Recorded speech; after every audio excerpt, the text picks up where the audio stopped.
አብሮ የነበሩ ሁለት አዛብ ጓደኞች ያሰሩት በመፋቂያ ላይ የተሰራ ድግምታ ያለው ነዳ ነበርው መኪና የጓደኛዬን ፒካፕ ምናምን ነዳ እና መፋቂያ ደግሞ እዛ ስራ አስቀምጬ ነበር። ቆርጬ መፋቂያዎቹን ጧት ስነሳ ነው መፍቀውና እዛ ስራ አስቀምጬ ነበር። የለም እነዛ መፋቂያዎች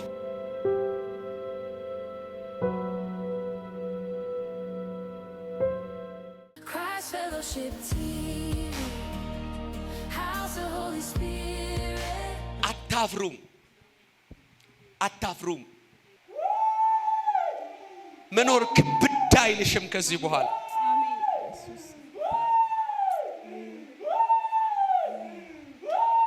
እግዚአብሔር ምስክር ነው። ጠላት ጋብቻቸው እንኳን ትክክል እንዳይደለ ጭምር ልባቸውን ለየብቻ ገነጣጥሎ አሳምኗቸው ቤታቸው መስቀልቀል ያወጣ ተስፋ አስቆርጧቸዋል። እግዚአብሔር አምላክ እንደዚህ ያለኝ ወደ ሸለቆ በወረወረ ጠላት ፊት ወደ ላይ ላወጣቸው ነው ያመጣውታል።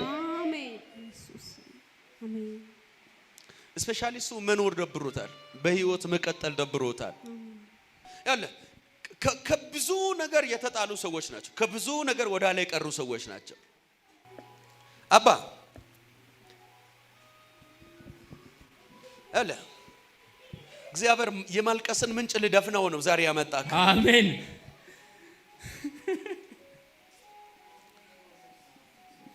ጌታ ምስክር፣ ሰይጣን ህይወቱን ሁሉ እንዲያጠፋ እየፈለገ ነው። ምንድነው ኖረ የምትጠቅመው? ለቤትም አትጠቅምም፣ ለትዳርም አትጠቅምም። ምንድነው ኖረ? ባይዘይ ሰው within a microsecond ነው ራሱን የሚያጠፋው። ታውቃላችሁ አይደል?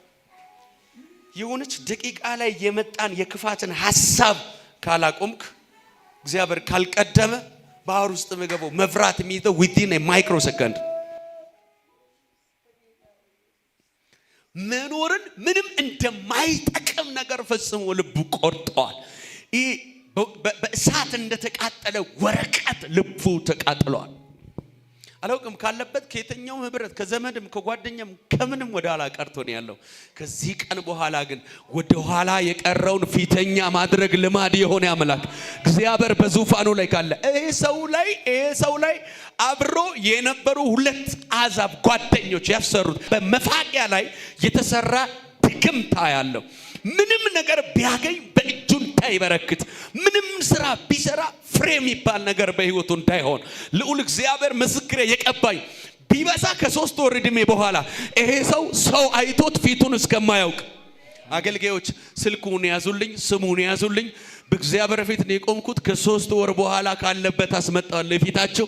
እሱ ነው ብዬ ማመን እስኪያቅታችሁ አምላኬ እግዚአብሔር ባይቀይር እዚህ ቤት እንፈተናል። ካሜራ ያዛችሁም ቀረጹት፣ ስልክ እስክሪብቶ ያዛችሁ ደግሞ በማስታወሻ ስሙንና ስልኩን ጻፉልኝ። አምላኬን እግዚአብሔርን አውቀዋል። እነዚህን ስፔሻሊ 3 ቀናቶች ምናምን በቃ ከቤትም ወጥተ ጠፋ ዝም ብለህ እንደ እብድ ሂድ እያለ ነው የነበረው። ስራ ቦታም ያስጠላኝ ነው። ስራ ቦታ ከጎኔ መዝሙር ምናምን ከፍታለሁ። ፑል ቤት አለኝና እዛ መኪና ደግሞ ሰርቪስ ምናምን አደርጋለሁ። ኬቪ ትምህርት ቤት ማለት እና በቃ መንገድ ላይ የሚያየኝ ሰው ሁላ ነው የጠመደኝና እኔ ለሰው ክፉ አይደለም።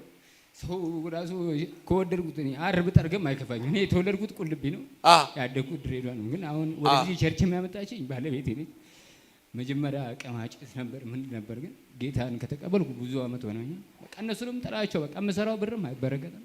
ከጎን ያሉትም በጣም ደውኝ ይዘውኛል። አከራይ ጋር ሄደው እሱ መዝሙር የከፈታ አስቸግሮኛል ምናምን አለች። ሴትዮዋ ጠራችኝና ነገረችኝ። አንተ መዝሙሩን ክፈት፣ ምንም ነገር አያርጉም፣ አንተ ዝም ብለህ ክፈት፣ ቀንስ ብቻ አለችኝ። እና የሚያቀኝም የማያቀኝም አንድ ጎረቤት የነበረችና መታ የሆነ ቀን እንትን ውሃ ነገር ረጨችብኝ፣ ሌሊት ላይ ማለት ነው። ለምንድን ነው ውሃ የምትረጭብኝ? ራስሽ ጋር ሄደሽ አትረጭም ወይ አለች። በቀን 2000 ምናምን የምሰራው ፑል ቤት በቃ 20 ብር ነው 30 ብር ሰራው እስከ 8 ሰዓት። በቀን 2000 ብር ከምትሰራበት 20 ብር ነው 30 ብር ሰራውና ምንድነው ይሄ ነገር ምናምን ብዬ ባለቤቴን የተጸለየበት ዘይት በጌታ ፊት አስባችሁታል? 2000 ብር 200 ወይ 300 ቢል ኢዝ ፌር። 20 ብር ወይ 30 ብር ነው ያለው። ኦዳን አሁን እኔ ብር ልሰጥ አይደለም ሶፍት ሰጥቼ አውቃለሁ። አሁን ቅድም የሆነ ሰውዬ ሶፍት ሲሰጥ አይተሃል አይደል? መንፈስ ቅዱስን ሰምቼ የጌታ ሰው በጌታ ወዳለሁ። እኔ አሁን ብር ለሰው የመስጠት ምዕራፍ ላይ ምናምን የደረስኩ ሰው አይደለም። ግን መንፈስ ቅዱስን እየሰማሁ ነው ያለሁት። እኔ ምን ልንሰማኝ? ስንት አካውንት ነው ያለህ ነው ያልኩት? እኔ 2 አካውንት ብቻ አቢሲኒያና ማትጠቀመው የተከፈተ ካለ ነገር ማትጠቀመው 3 ማትጠቀመው 3 ነው ወይስ አጠቃላይ? አጠቃላይ 3 አጠቃላይ 3። ስለዚህ እዚህ ጋራ 1000 ብር ነው ያለው። ከፋፍለህ የምታደርገው ዝም ብለህ ይሄን ቁልፍ ነው የሚሰጥ። አንተ ብር አልጠየከኝም። እኔ የብር ችግር አይደለም ስታወራም ያወራው መንፈስ ቅዱስ ግን በህይወቱ እድሜ የሚበራከት ነገር እንዳይሆን መፋቂያ ወስዶ ያስደገሙበትን ድግምት ሰብራለሁ አለኝ። ጸለይኩኝ። ግን እግዚአብሔር ምስክሬ ነው። ይህንን ስጣውና አለኝ ጌታ ምልክት አደርጋለሁ። ፋይናንስ አለሙን ሽፍታ አደርጋለሁ። እውነት ነው። እግዚአብሔር ምስክር። ትላልቅ መኪኖች ይኖሩሃል። ትላልቅ የምትነዳቸው አይደለም የሥራ መኪኖች። ብዙ የበረከትን ራስ እግዚአብሔር አሳልፎ ይሰጣል። ነዳ ነበር። አዎ መኪና የጓደኛዬን ፒካፕ ምናምን ነዳ ነበር። የጓደኛ አንተ ነዳ ነበር እና መፋቂያ ደግሞ እዛ ስራ አስቀምጬ ነበር። ቆርጬ መፋቂያዎቹን ጠዋት ስነሳ ነው መፍቀውና እዛ ስራ አስቀምጬ ነበር። የለም እነዛ መፋቂያዎች።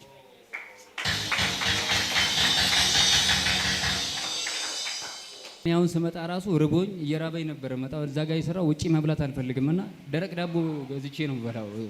እቤት ከበላው በኋላ ወዲያው ይርበኛል። የ10 ብር ዳቦ በላለውና አሁን ስመጣ ርቦኝ ነበር።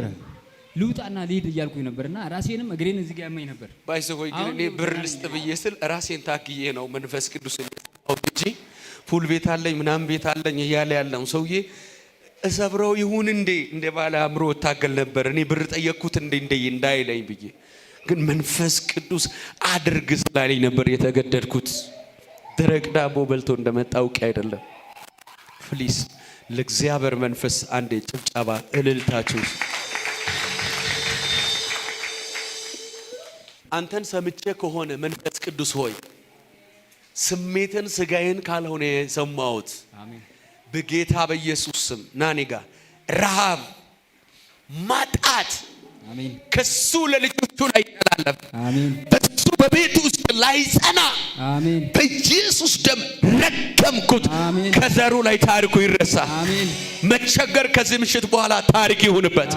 ተርቦ መብላት አጥቶ መዋል ታሪክ ይሁንለት። የሚሰራው ሊከናወን። ያንተ በረከት ፉል ውስጥ አይደለም ያለው። እግዚአብሔር ሌላ በረከት ውስጥ ስከታ አይቻለው። መንገዱን እግዚአብሔር ራሱ ያሳያል። ይሄን ብር ግን ከፋፍለ አካውንቶች ውስጥ አድርገው። ያው ይሄን መንፈስ ቅዱስ ነው የሰጠኝ እኔ አይደለም። መንፈስ ቅዱስ ደግሞ በቃ ከሰራ ከሰው አምሮ በላይ የሆነ ነገር የሚሰራው። እናቴ ከዚህ በኋላ መኖር አይከብድሽም። እሺ እስቲ ባልሽን ወዳሃለሁ ብለሽ ቅፍ አድርጊው። ወዳሃለሁ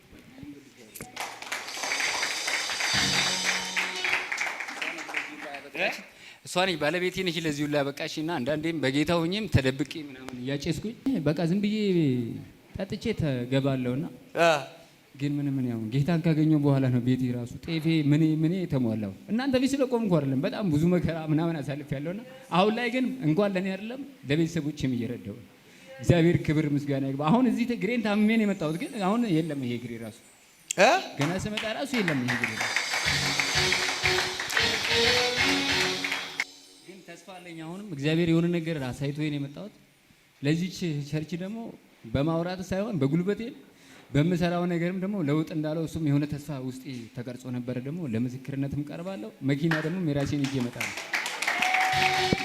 አሁን ዛሬ ልቀር ነበርና ሁሉ ቤቱን ከመዘጋብ ያው ከግራና ከቀኝ ሁለት እንደ ደርቢ ነው እንፎካከረውና አይ ከመዘጋ አንተ የሰራውን ነገር ራት ብላበት ግን ቤቴ ዝግ እንዳይሆን ብዬ ልትቼ መጣሁ። ጌታ አባት ዝግ ያልሆነብኝም አሁንም እኮ ነው የምትሰራው ራት ብላበት